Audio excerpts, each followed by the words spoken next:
not any. Okay, so what we have done is we went through job satisfaction, we went through motivation, and there are several theories of motivation that we have covered: content theories, process theories, etc. Right? Various content theories, various process theories, and it has a repetition of the same in block 4 unit 3. So theories of motivation were there in this as well. So we kind of covered motivation, these 3 units as part of the motivation, and we covered organizational commitment, and we went through leadership and also resolving the conflicts. So today we are going to actually go through change management and team management. Okay, so so team management is also a little bit of a repetition because kind of team building was done as part of the leadership. So there are certain overlapping aspects as far as team management is concerned. So this is going to be a very, very short topic for today. We are not going to repeat whatever that we have already done, the 12 C's and other stuff that we have done yesterday. Right. So first thing is change management. So let me tell how exactly the unit looks, right? So first thing is, what is management? So we are so before even going into change management, right? Unit covers basically what is management as such, and then it goes into change management. So it starts with the definition of management, how management approaches are, what is the general nature of the management, what are the principles of management, what are the functions which are expected by the management. So this is generally what is management. So nothing related to change here. And then it goes into change management. Okay. So when it comes to change management, it goes into types of change, levels of organization. Okay. And then issues about change management. Okay. And what are the steps that change management really had to go through.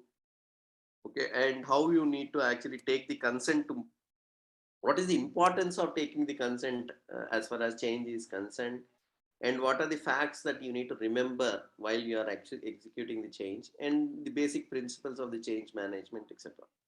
Right. So the most anyway, I'll highlight while I am actually going through it, what are the important topics to remember and what not. Right. So as usual, there is always a chance of asking about the definition part. So it is not a repetitive question, but generally this define one or the other question would be there. Whether it is define job satisfaction, define work motivation, define management, define org behavior. So all these define questions are something which is usually that they will land. Okay. But they are not very, very repetitive in nature, but one or the other definition would definitely come. So first thing to start with, definition of the management. Okay, so so what is management? So as usual, there are various scientists who have actually told multiple things as far as the management is concerned. So these are the points which you need to actually remember from the definition point of view. So it is a function of executive leadership. Okay, and it is the process of getting things done through community. So you have a group, and so this is the most important point. It is a process of getting things done through community, because this is the point which is repeated in the definitions given by various scientists, right? This is the main point. It is like you have a team and you are actually going towards the goal, and the process of getting things done is what is the management. That's what exactly most of the definitions really point to. It is technique by which the purpose objectives of particular human group are determined, clarified, affected. So it is like manager clarifies the objectives for that group. He plans things, he organizes, he directs the staff, right? It is generally happens in the enterprise and various functions within the enterprise, right? Within, I mean, to manage a policy or manage a finance or etc etc, it is a coordinated human effort, right? So it's a coordinated human effort to actually achieve the objective of the organization, right? So here the whole aspect is to actually get the objective of the organization. So if you see that uh, you know The above above points are this. I think one part which is sticking is the organization part. It's an art of directing and inspiring people. So these things are various points which you can actually articulate in various ways. So it is about it is about I mean just seeing the management from various viewpoints, right? So if you go through these particular points, most of the points are self evident. uh, so it is art and science of organizing and directing human effort. Okay, so so anyway, this science part comes down as well. So this is something that I will highlight at later point of time. Okay, so now what are the approaches of management? So basically, what do you? I mean, what is management? Right. So somebody says that it is field of study. So it's actually a field that somebody really need to study to get this particular art running, right? So management as a team or class of people. So it is associated with team, it is associated with set of people. Management is all about managing the team or directing a set of people towards the goal. So it is this management viewpoint is from the team and class of people. Management as a process. So this is again, these three are the viewpoints in which you are actually seeing the management, right? So management as a process. So basically it is a process. So the same definition here, the process of getting things done through community. So, so these are the three viewpoints from which you can actually see the management. So now, as far as the questions are concerned, define management is one question that would come. Approaches of management came once long back. It is a very unlikely question, but it could actually come. These are the three approaches, right? And now we are going into nature of management. So nature of management uh, came twice, but it is also long back actually. But yeah, it came twice in 2016 and 2017, right? So what is nature of management? So it is actually a universal concept and we can analyzed in the context of being. So only in the context of being. So it is like following are the contexts, right? Management of an economic resource. So management would actually, I mean, there is an economics that is involved because we are especially talking about organization and the economics are always involved in it. So management, does have this particular uh, thing of managing that particular economic resource, right? Managing authority. So there is a authority which is like managing the entire organization. So management can be that authoritative uh, uh, people or a group or a person who is actually determining or giving the direction, right? So again, from the viewpoint of team, so managing a team, managing a group of individuals, management as a science or art. So it could be like, so management itself is like a science. So this is something which is as a latest viewpoint in terms of seeing the management as a science rather than anything else. So it does have various concepts and it is very scientific in nature, not a random thing, right? So that is why there are various theories, etc., supporting management principles and all those stuff. And management is a profession. So manager as a profession, as such. So these are some of the contexts in which you can actually see the management. So these are the contexts in which management really comes into picture, right? So so now we are trying to analyze these five again. Management as an economic resource. So these are the five factors of economic resources which somebody can actually go through. That is like either it is the factors of production, land, labor, capital, management, entrepreneur. So these are all like various factors which is going to actually affect this particular management from the viewpoint of economic resource, right? A system of authority. So authority may be defined as a legal right to command others to act or not act. I think this is a very straightforward definition of the authority in a complex wording, right? So um, so it is about you have a right to command, direct and act on the other people, right? So that is what is authority here. management as a class or a group, right? So it could be like, there could be various types of groups which are possible. It can be professional. In case of, if it is an organization, mostly it will fall under professional management. It can be political management, it could be family management. So it can be like any types of, any type of group, right, for that matter. So need not to be just three, there could be various types of groups which could be possible. This is just to give the variety what kind of groups that we are talking about, right? Management as a science, so this is something I just explained. So it actually evolved, and now there are actually scientific ways of applying the management principles, right? So that is from the science part. It is an art as well, because this is something which needs to be perfectionized. So basically, as you do it, you get the principles right. So as you practice, you become a better manager. If you see from that angle, management is also an art, which you actually, as continue, as you practice, you will actually become an expert, right? Management profession.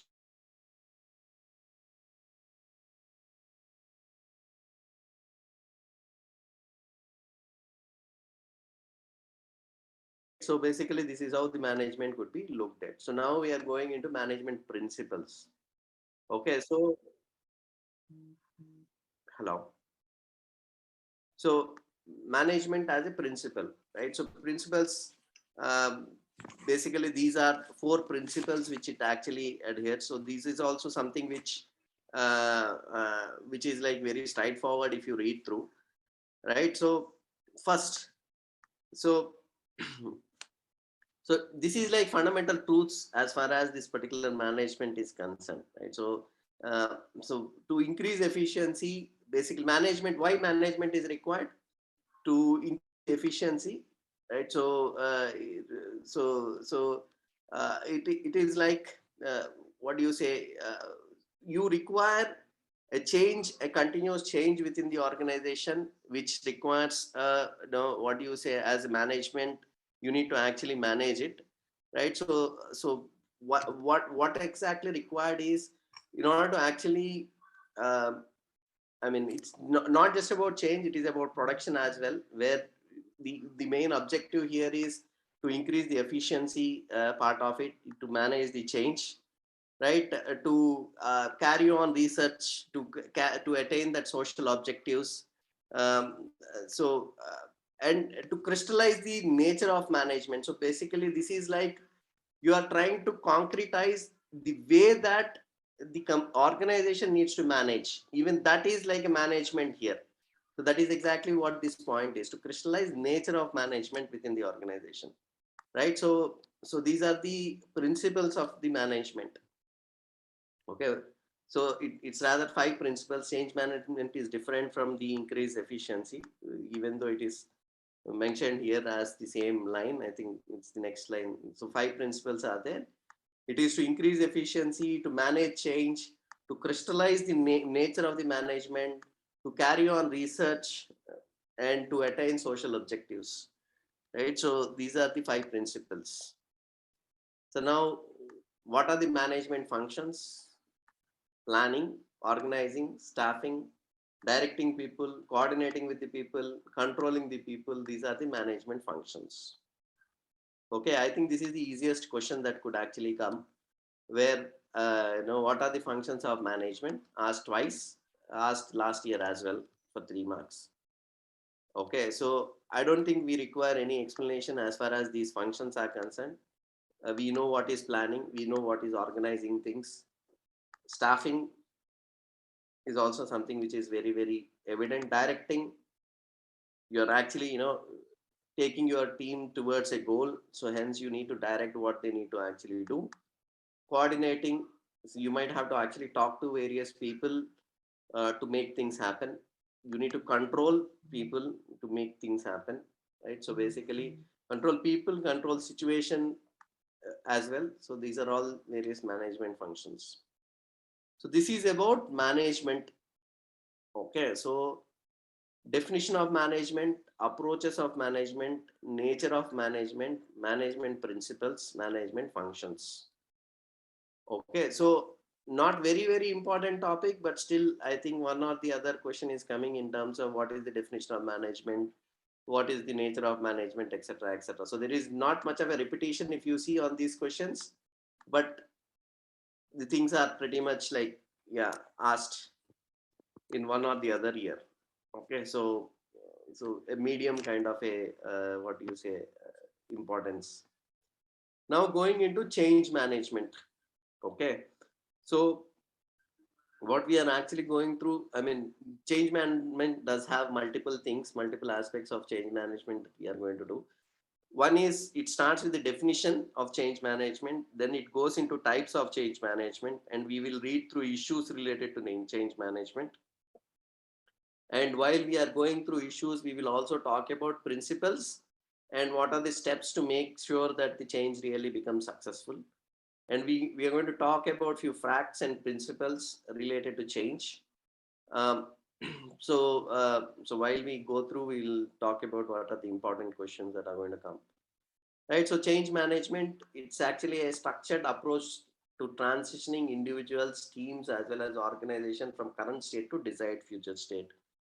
I think the underlying points that needs to be remembered is desired future state, current state to desired future state, right?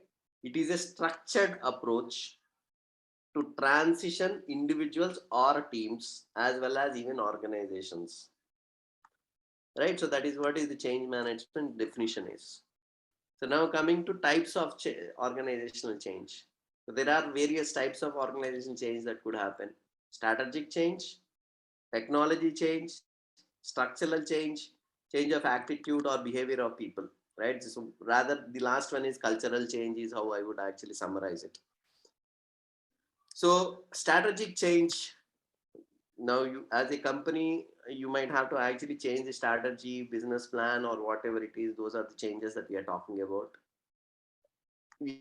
Next is technology change. So there is actually a continuous change in the technologies that a company might have to be, acclimatized. For example, government offices which are actually doing normal manual job, they might have to actually computerize and make sure the entire organization is now uh, accessible via web or whatever it is, right? So it's a major technology change that the company organization could take. Structural changes. So basically, this is the most frequent change most of the organizations do. They just form units, divide units, they again change it, etc., etc. The way that they organize, they actually keep on changing to make sure that they are aligned with the way the business is happening outside, or for various reasons to make sure teams interwork in a better way, kind of a thing, right? So the last one is cultural change. So it is like you are changing people's behavior, attitude, the way they work, etc., etc. So these are the types of organization changes, right? So so there are actually, various levels within the organization. Even though levels is not something which is directly related to change here, but there is an indirect uh, thing here, right? So in order to implement change, you need to understand what are the levels of people, right? So first is strategic layer, which is on the top, which might be directing the change, or it might be indicating that this is the kind of change that we would really require. There is a middle layer, which is managerial layer, and the last layer is operating layer. The managerial layer is the one which is mostly would be the one who will be steering the ship of that particular change, making sure the change really, happens as far as this operating layer and above is concerned. It also depends on the nature of the change, whether it is driven by strategic, management or managerial layer. But these are the broadly three levels of organization. Issues about change. So, so I mean, there could be various issues. Change management is one of the most, I mean, it's the toughest, right? So it is not easy to change, and nobody wants to actually change very easily. So it requires a very thoughtful planning, and you need to be very sensitive about implementation depending on the nature of change, right? So change is, if change is forced, it's most likely that it is going to have problems. So you can't really force the change. Okay, so it needs to be realistic and achievable. So you want to actually change something which is not really achievable, then your change cannot really be embraced. Right? Change should not be sold to people. So this is an important point. Change should not be sold to people as a way of accelerating agreement and implementation. So in order to make sure that people really accept the change, you should not be doing selling. There are actually techniques that we are going to talk down. This is an important point to remember at this point of time, but we are going to actually come back again on this particular point again and again down. So I think this is the most repetitive point that you would actually see when it comes to the below sections are concerned, right? So basically here, the point that it is trying to drive is generally how it is like you made a you made up your mind that this is what are the things that you are actually changing or needs to be changed, and now you take to the people and say that okay, yes, this is the best change. It is like selling your own idea of this is the change that needs to happen. So this selling doesn't work, is exactly what this particular point is talking about. So there are other ways of doing the or determining how change needs to be done. We'll anyway talk, but selling doesn't really work. So to get an agreement, selling is not the way to do it. The change needs to be understood and managed in a way that people can cope effectively, right? So that you need to think from the point of view of the team and really see, make sure that it is really practical for them to cope, right? You should not actually bring a change uh, which is not really cannot be done by the people down, right? So or rather you people cannot really withstand that particular change. Understand the need for change, right? So you need to actually make sure that everybody understands what is the need for change. You need to have better communication to make sure that what is the need for change kind of a thing message is gone, right? For complex changes, organization must ensure that they augment this change with consultative communications. So what it means is, if you are making the big changes, you need to actually have lot of consultative communications with the team before, so that you get the consensus and then accumulate all the agreements, disagreements.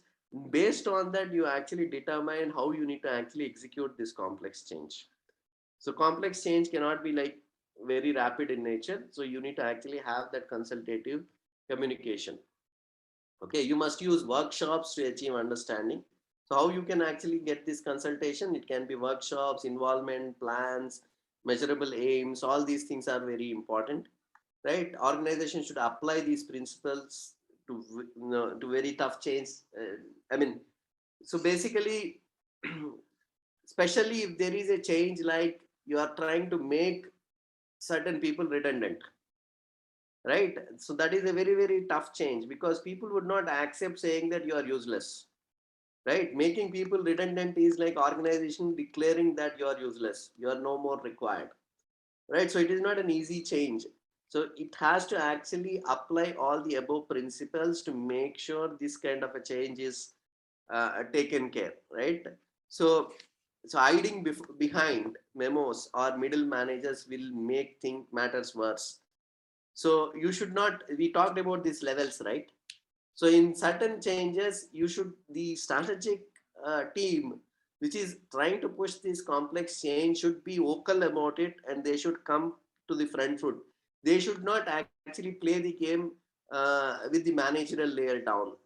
Okay, so middle managers, you should not really hide behind the middle managers. That's exactly what is the point is, right? Okay, so insecurity of is so basically one of the aspects that would actually come here is the insecurity point. So most of the people are very insecure as far as the change is concerned. So you need to actually deal with this particular insecurity. Okay, so senior manager and director responsible for managing the organization change. Yes, so basically the senior managers and directors should take that particular underlying responsibility, right? So when we talk about responsibility, what is the responsibility of for managing change? Manager has a responsibility to facilitate and enable change. He should be able to make sure that it is practical and how to actually do it. You should actually facilitate that. So it should not be a blind order. It should not be that authoritative leadership like, okay, yes, just go and do it. How do you do it? I don't care. You just have to do it. No, that is not the way that it is going to work. Okay, so employee does not. So this is an important point to look or remember. When it comes to change, employee doesn't have a responsibility to manage change. He is not the one who is willing to do the change. Most often, employees resist the change. So they don't have a responsibility to manage. Don't expect that your employee would have that responsibility to manage the change. It's managers who needs to actually hold it. So what you expect from an employee is the best, whatever that he can do, he will do it. That's it. Right. So basically that is what you're actually expecting as far as the employee is concerned. Right. Management must help people to understand reasons. Right. So and then be positive about it. So that is exactly what is the responsibility of management, managing change. Now comes change must involve the people, right? So basically, going back to that particular point where change must not be imposed. It's not about you selling your idea, right? If so, it is about you need to involve people in the whole change process so that they are very well aware of what exactly this change is all about. Right? If people are not approaching their task or organization effectively or organizing effectively, then organization. So basically, here the point is, if people are not embracing your change or people are not willing to apply your change, organization should think that whatever that the way that they are thinking is wrong. So it could be the application of that change is wrong, or else the change itself is having a trouble, right? That is not practical. It could be various aspects. So there is something which is wrong if people are not really applying or rather changing in the way that you would really want, right? So it is not people's problem. It is like organization mindset problem. Okay, so so there will be difficulties. Obviously, organization if it pushes, there will be difficulties in implementing it, right? So and you there would be a continuous feedback that needs to be collected from the employees. So that is staff surveys would actually be used to make sure that you actually collect the feedback and you collect the damage and you repair the damage as and when you actually perceive it. So it is like a continuous process where either you actually redefine your change statement, or whether you are going to redefine the way that you are going to implement, or phases in which you are going to implement, etc., etc. But there is a continuous feedback that is required from the staff, right? So and management, which is middle management, which is executing it, they needs to be trained, they needs to be empathetic. So they need to understand people when they actually come or rather have trouble. So sometimes change is very traumatic in nature. Okay, there is a separate section on that particular thing. We'll cover that particular point at later time, where people are very emotionally attached to certain things. People might really have trauma because there could be various aspects in the change which could be disturbing their particular life. So empathy is one of the important point here. So management should be able to empathize with those particular team. People and teams need to be empowered to find their own solution. So basically, the teams which are actually trying to implement or rather embracing the change, you should actually give some empowerment so that they can have their own solutions, responses, so that they can go towards the change, right? So that is so there is an empowerment that is required for the teams. What are the principles of change management, right? So support from people within the system, understand when the organizations basically there is a you definitely require support from the people. Okay, so you need to know where you need to know pulse of the people, and you need to get those particular support to implement it, right? The organization should be able to understand where it is at this moment. We are talking about change. We need to understand the current position so that we can assess how to go to the future position. So the organization should actually understand itself, right? Understand where the management wants to be. So you need to understand future as well, right? This is a change where you are talking about at the moment where we are and where we want to go, right? Plan development towards number three. That is, look, now you know the future state. Now you need to plan the change. Okay, and for each stage of that plan, you need to have something which is measurable so that you can measure your progress, whether you are going towards it or not. It cannot really happen from X to Y. It is not a magic where you move from X to Y suddenly. There would be multiple small steps that you might have to actually go through, right? So you need to have measurable stages so that you know which direction you are actually going. Communicate, involve people, enable the teams, facilitate whatever that is want. These are the five change management principles. Okay, so now again, this is more about elaborating on these particular change management principles, where there are actually 10 principles of change. Address the human side systematically. So we are talking about the support for the people, is talking the same aspect in a different way. Start from the top. So it is the strategic layer who needs to really understand. Involve every layer. Okay, make the formal case. You need to actually have a case for this particular change management. You need to actually have why this particular change is required, right? And you really require that formal case for it. Create ownership. Who is going to actually drive it? How exactly this is going to happen? Create that particular ownership. Communicate the message. So give proper communication to everybody on what exactly is happening. Assess the cultural landscape, how exactly the organizational culture is, right? Address culture explicitly, not just assessing the culture. You should also address how you are going to deal with this particular cultural aspect separately. So this is an important point. Culture as such needs to be explicitly given a focus, right? Prepare for the unexpected. So while the change is happening, there could be a lot of unexpected things that might really occur. So have backup plans on how exactly you're going to deal with those unexpected things. Speak to the individual. So what I don't understand in most of the things is this is something that everybody wants to do, but this is unexpected. So how somebody can prepare for the unexpected is $1 million question. But nevertheless, the point that it is trying to say is uh, well, there could be something that could be happening. Just make sure that you are prepared enough to actually face that situation, right? So preparation is more from the mental game rather than planning, because unexpected is unexpected, right? So speak to the individuals. So basically, you need to have that particular personal touch. Speak to the people while these change is happening. So now we are going to go into a most important section of the entire unit. Okay, this is the most repeated question as far as this entire unit is concerned. What is Kotter's 8 steps to successful change? Okay, so Kotter gave, he's an Harvard professor, he gave 8 odd steps to say that these are the steps which are very, very much required to make sure your change is successful. Okay, so it is nothing different from the above points, but he actually explained the same thing in a organized way as steps, right?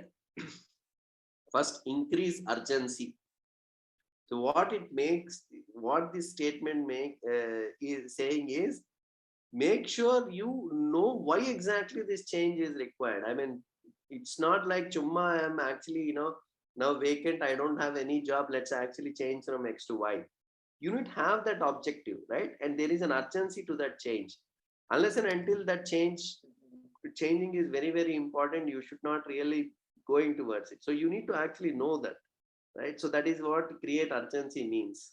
So now you know why this change is very, very important for the organization. So you go and tell people that why we need to do this, right? So that is increasing the urgency. Build the guiding team. So now you need team which can guide this change. Change is not yet determined how to do it, right? Now you require some set of individuals who could actually understand whether your change or whatever the urgency you are stating is real or not. How, if it is real, how to deal with it, what needs to be done, etc. This is the guiding team that you need to form. Get the vision right. Now after getting the guiding team, brainstorm, make sure your vision of the change is right, and then communicate to for buy-in. So now start involving people. Now now you actually uh, accumulate people, tell your vision that this is exactly what we would want to do. Maybe you might say that, okay, yes, I want to actually have a better role structure or some automation, etc., etc. There could be some vision, high level vision.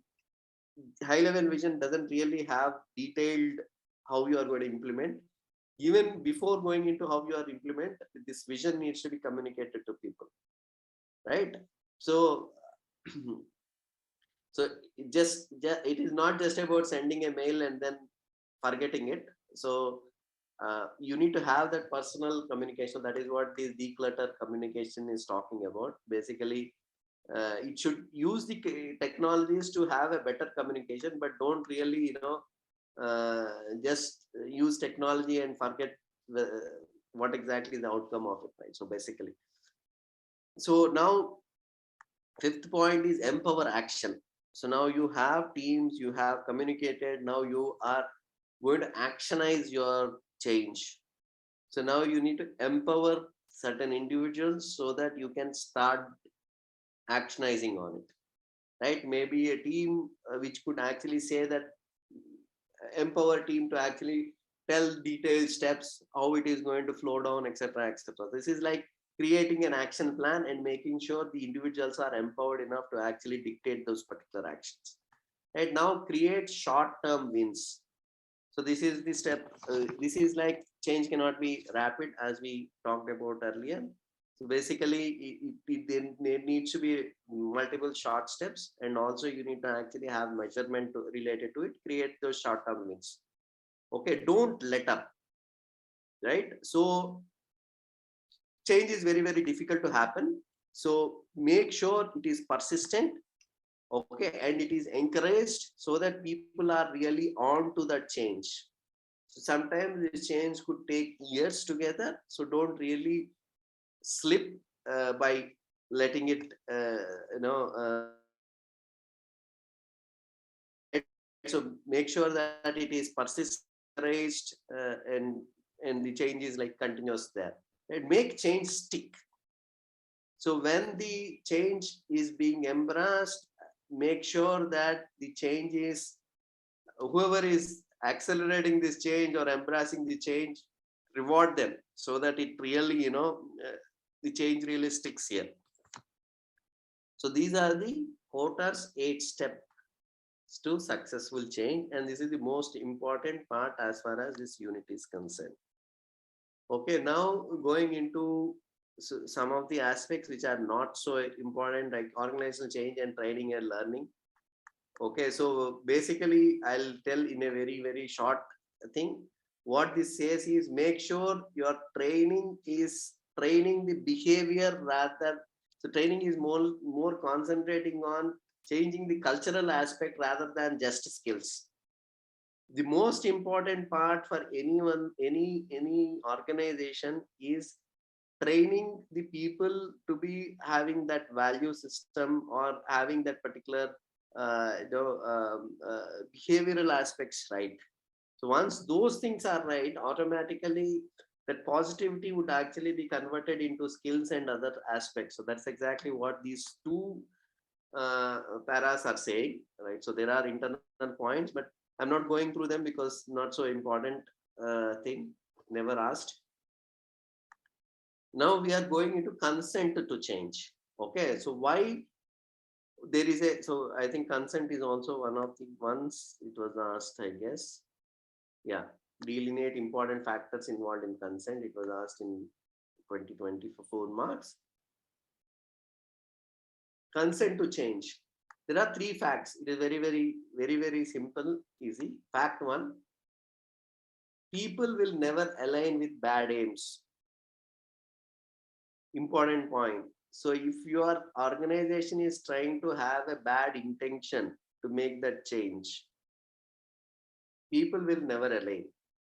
No matter how quoted you are, how you quote it, ultimately people are intelligent. They will understand your bad intentions. So make sure the intention of the change is in the right direction in a positive way. Okay. So fact 2: people can't just drop everything and change. So, I mean, it is like you thought about the change. It's not just that people are going to drop current thing and just take whatever you are actually asking. So it takes time for people to get into that particular change mentality. Okay, so they can't really unlearn whatever that they have done. So they require that particular time, they require that conditioning. It is actually a process which they need to go through. Okay, and also sometimes dropping those particular things become very tricky. So you need to consult people even before you actually go through that, I mean, start implementing the change. This is where your consulting of the people, communicating with the people, collecting the feedback thing would actually come into play even well before you start applying that change, right? If you actually take a change which is not feasible, if somebody can't drop it and you are asking them to drop, they will not drop, right? So that is how it is. So ensure that practicality is it. Fact 3, when the fact 3 is like mother statement for fact 1 and fact 2. Okay, so basically lot of times organization says that we are in crisis. Basically, if we don't do this change, then organization is doomed. Okay, so even in crisis, make sure fact 1 and fact 2 is there in your mind. If fact 1 and fact 2 is not taken care, no matter whether you are in crisis or whatever it is, your organization will grow into further crisis. So crisis is not going to resolve. Crisis cannot be resolved by forgetting the above two facts. It's exactly what fact 3 is trying to say. Right? So there is no excuse. Crisis is no excuse for compromising the integrity. Irrespective of whatever that the crisis is, fact 1 and fact 2 needs to be intact. So these are the 3 facts as far as the consent to change is concerned. Now there are 5 basic principles on how to apply a change. So 5 basic principles. Different people react differently to change. Okay, so there are 2 types of people: stability oriented person, change oriented person. So stability oriented person would not really want to change. They want stability. So it's not easy to tell them go and learn this or do this in this way. Change oriented person, he would want to change. In case if things are not changing, he will say, what bullshit, I mean, it's the same thing, same job that I am doing since past 20 years. Let's do something which is differently. That is what is change oriented person. Principle 2, everyone has fundamental needs that have to be met. So you can't really go against certain fundamental needs. People want them to be respected. People want them to be in control. People want them to be included in the organization, right? So you are trying to bring a change which is, if it is actually challenging these fundamental needs, then it's going to be, we are inviting the trouble. So that would be an issue for the change implementation. Principle 3, this is what I was talking about, where people might really have a traumatic experience as far as the change is concerned. So change could often be, they might actually, people might go through this loss curve. So one known loss curve is this Sarah, where people might go through the shock, anger, rejection, acceptance, healing, these kind of experiences. Okay, so they might really have all these particular things. So be prepared to deal with this particular loss curve, right? So there can be an initial period where change does not sink in. Okay, when the loss is realized, the individual might hit the deep low. They might actually go into depression. So there is a period of adjustment to the new situation that can be very uncomfortable and take long time. Okay, and expectation need to be managed realistically. So you need to actually have realistic way of managing people's expectation. Okay, and sometimes enforced change inevitably involves the failure to meet expectations. So maybe your change might be challenging the basic aspects like job security, etc., etc. You need to have that particular, you need to set that particular realistic expectations. Principle 5, the fear have to be dealt with. Fears have to be dealt with. So there could be a lot of fears that might be associated with these particular, changes, right? So these fears needs to be dealt in a correct way, right? So recently I was having a conversation with our panchayat folks who were trying to actually collect our taxes. We were asking, this is Bangalore, why these taxes are not being collected online, right? The fear that they had is, if it is computerized, the clerks who are actually sitting there and trying to write the receipts, they will lose job. So that is the fear that they have. They will never implement the change of embracing IT for their particular organization. So those fears need to be dealt with. If you want to bring the change, you need to actually show an alternate job, or you need to probably address that fear in some other way, so that people are like happy and they take the change ahead, right? Psychological contract and people uh, organizational relationship. So so this is like change. I mean, so this is the people aspect of this particular change, right? Even in the leadership principles or management principles, we talked about this particular aspect, where we are talking about, I mean, there is a psychological expectations that every employee does have on an organization.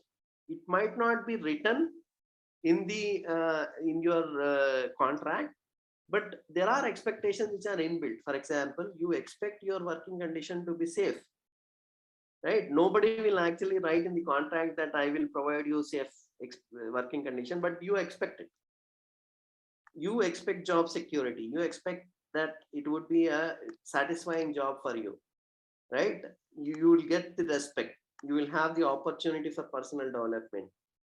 Okay, so all these are personal or psychological contract that by default individuals have with the organization. Similarly, organization does have expectations from individuals as well.